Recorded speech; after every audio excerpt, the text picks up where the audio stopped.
नमस्कार, मैं जय उपाध्याय और आप देख रहे हैं D7 न्यूज़। लोगों का अक्सर देखा गया है और सुना गया है कि जब लोग इस भारत के संविधान से और कानून से जब परेशान हो जाते हैं और यहाँ वहाँ भटकने लगते हैं, फिर भी जब उन्हें न्याय नहीं मिलता तो बेचारे क्या करें। ऐसे लोगों का क्या होगा जब हमारी पुलिस जो रक्षक कहलाती है, जब वही भक्षक बन जाएगी तो आदमी कहाँ जाएगा और किससे अपनी प्रार्थना का गुहार लगाएगा।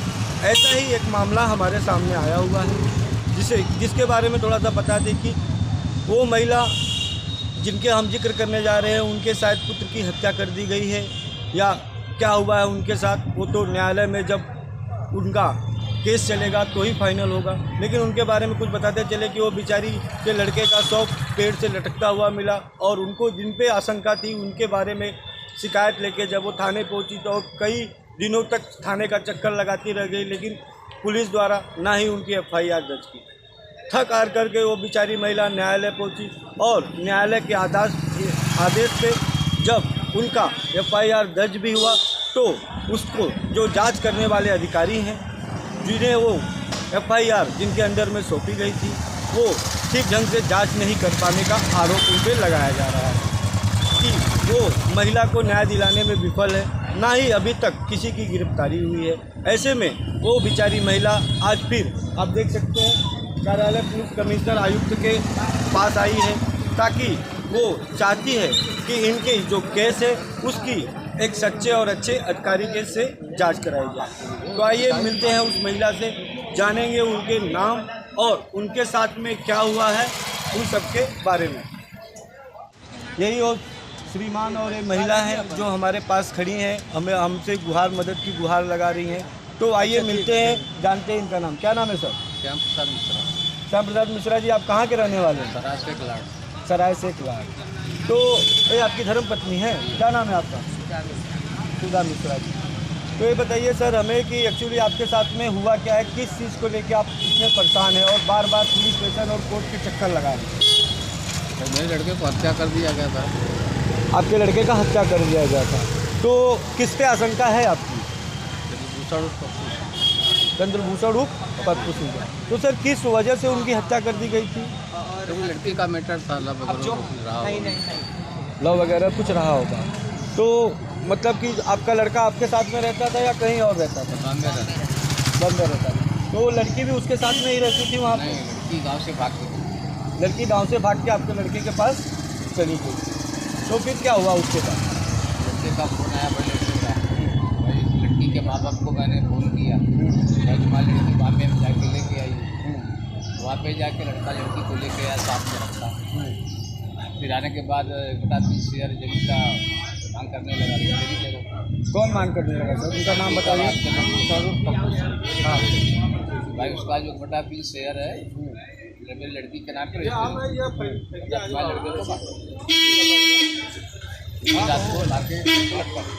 तो सबने आपने उनका शेयर लड़के का हिस्सा उनकी लड़की के नाम पे करने के लिए आप तैयार नहीं हुए? तो उन लोगों ने रात को हत्या करके आपके बच्चे का शव। उसके बाद सर आप थाने गए थे? थाने गया, 2-3 बार खाया था। कौन सा थाना लगता है आपका? इंदौरा थाना। तो फिर अब आपने फिर इसके बाद क्या किए? न्यायालय में। न्यायालय में किसके पास, किस वकील को पकड़े थे? बसंत कुमार चौबे। देखिए इनका कहना है कि अपने थाना कौन सा बताया सर आपने? सिंदौरा थाना में कई बार गए, लेकिन वहाँ इनकी कोई सुनवाई नहीं हुई, यहाँ तक कि उनकी एक शिकायत भी दर्ज नहीं। बच्चे के साथ में हुआ क्या था और क्या था उसकी प्रेम कहानी? प्रेम कहानी की तो हमें जानकारी नहीं है, ये बात साफ है। लड़की उसकी बार बार हमारे लड़के के पास भाग रही थी। हमको जब पता लगा तो भाई लड़की हमारे लड़के के पास गई है, हमारा बड़ा लड़का बताया। किनकी लड़की थी वो? चंद्रभूषण सिंह थी, आंचल सिंह। वो आपके ही गांव के हैं क्या? नहीं, गाँव उदार की है। तब वो हमारे आदमी ने उनके माँ बाप से, लड़की के माँ बाप से बताए, भाई तुम्हारी लड़की हमारे लड़के के पास गई है, लड़की अपना लेके आओ।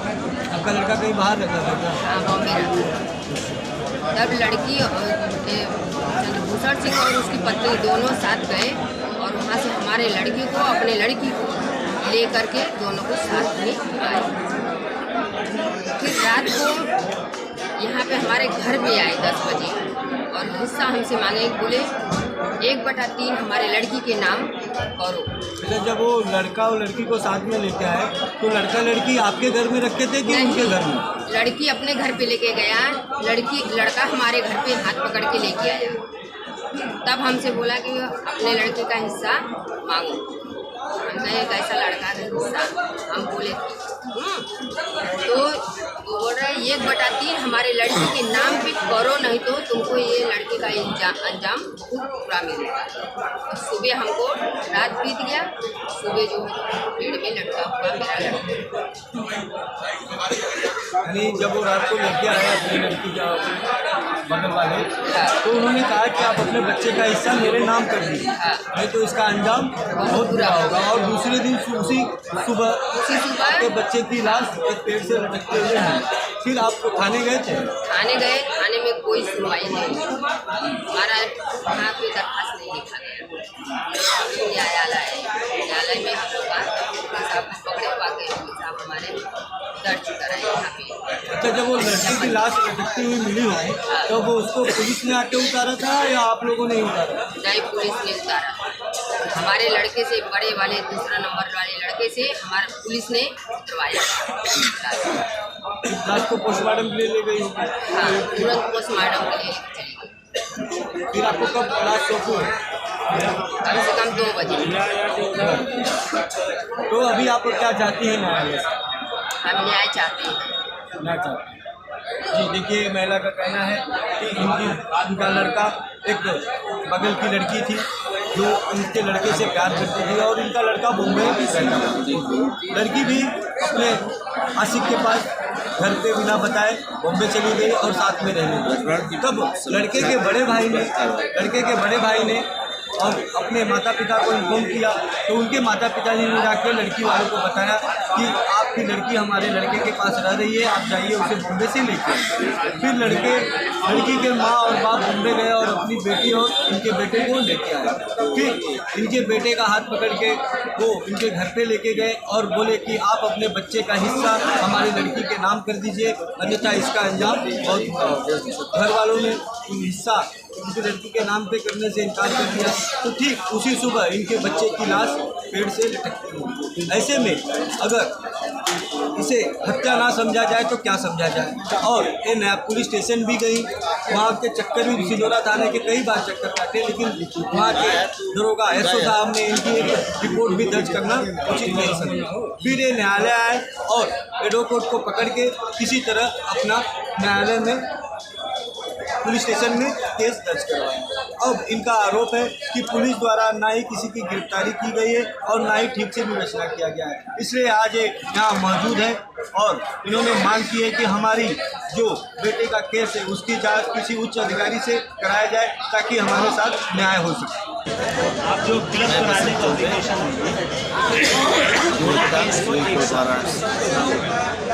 मेरा क्लाइंट श्यामा प्रसाद जो कि सराय से प्लाट के रहने वाले हैं, तो अभी आपको फायदा भी मिलेगा नहीं, पता चला हमारे सनातन ब्रह्म समाज संगठन के माध्यम से इसके संस्थापक पांडे जी मेरे पास आए और उन्होंने आप बीती मुझसे बताई और ये भी बताया कि मेरा लड़का संतोष मिश्रा की हत्या बगल के गांव के द्वारा गांव के एक शख्स के द्वारा कर दी गई है। उसका शव पेड़ से लटकता हुआ पाया गया। मेरी एक भी बात थाने पर नहीं सुनी जा रही है, तो हम अपने सीनियर अधिवक्ता प्रमोद कुमार श्रीवास्तव एवं अपनी पूरी टीम सुरवली पटेल और रानू यादव, ज्ञान शंकर शर्मा सबको लेकर के मैंने कोर्ट में माननीय न्यायालय में हमने प्रोसीडिंग शुरू की 156(3) CRPC के तहत, और कोर्ट ने सब साक्ष्य देखते हुए ये पाया कि नहीं, यह केस जो है हत्या की हो सकती है, और इसके आधार पर कोर्ट ने मुकदमा दर्ज करने का आदेश दिया सिंदूरा थाने में। इसके बाद सिंदूरा थाने गया हुआ है। सिंदूरा थाने में विवेचना हो रही है। विवेचना निष्पक्ष हो, इसके लिए भी हमने एक प्रार्थना पत्र कमिश्नर साहब के यहाँ, पुलिस कमिश्नर के यहाँ दे रखा है कि विवेचना निष्पक्ष हो और विवेचना किसी अच्छे जांच एजेंसी से कराई जाए। अगर विवेचना निष्पक्ष हो गई तो सही मुलजिम का पता लग जाएगा और एक पीड़ित को न्याय मिल जाएगा।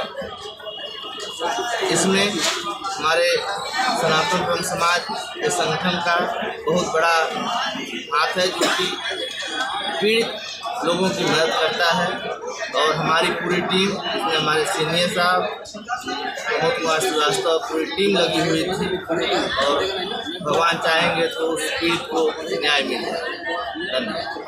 अभी जो इस घटना के बारे में बसंत चौधरी जी ने बताया है, इस केस के लिए इन्होंने बहुत अथक प्रयास किया और न्याय दिलाने के लिए कटिबद्ध रहे, और इन्होंने हमसे चर्चा की इस घटना के बारे में। फिर हमने केस का अध्ययन किया, पाया कि यह सुसाइड का केस तो नहीं हो सकता है, निश्चित रूप से इस व्यक्ति की हत्या की गई है और इसके शव को पेड़ पर लटका दिया गया है।